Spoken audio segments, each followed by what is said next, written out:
Çfarë strategjie ti beson që është duke e përdorur në brenda? Dhe si e vlerëson pjesën me Selinën që ishte sepse u bë buj shumë e madhe në rrjetet sociale kur hine mrena dhe ja dhe një lloj mesazhi. Pastaj duke dalë jashtë i the Gjike mos i pëlqej kur gjë kësaj çike. Unë tekstualisht kam thënë mos i pëlqej as i gjë as i çike. As i çike. As i çike. Por ideja ishte që ajo nuk kuptohet se është vetëm fjala çike, po ideja ishte që unë i kam thënë dy dur janë për i kokë. Duhet ta kisha sqaruar atë pjesën që as i gjë as i çike sepse është shumë e përgjithshme, po ideja është që mos i pëlqej as i gjë asnjërit aty brenda, sepse aty janë lojë dhe në lojë nuk mundet ti pëlqej. Pra në Big Brother ti duhet luash 100% dhe nuk duhet i besosh asnjërit 100%. Në këtë pikë ku jemi, Miri ka mbajtur gjithë primet.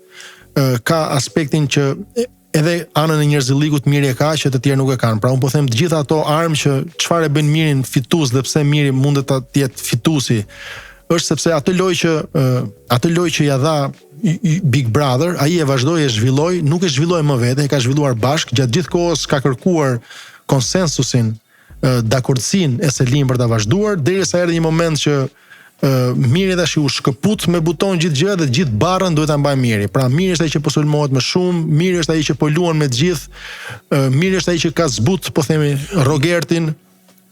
Miri ka qenë ai që të tjerët nga jashtë shikonin si arrogant, ndërkohë kemi Edisën, kemi Juelin, kemi çdo që është futur mbrapa dhe kanë thënë ore nuk është fare asgjë ashtu siç duket Miri. Miri është përveç se lojtar është edhe njeri. Okej, loja s'na pëlqen, loja s'i pëlqen ndoshta asnjërit, sepse i tillë është ky format Big Brotheri tani, por se s'na pëlqen loja nuk e bën Mirin negativ ose që s'duhet ta fitoj, sepse ai e ka mbajtur të gjithë peshën.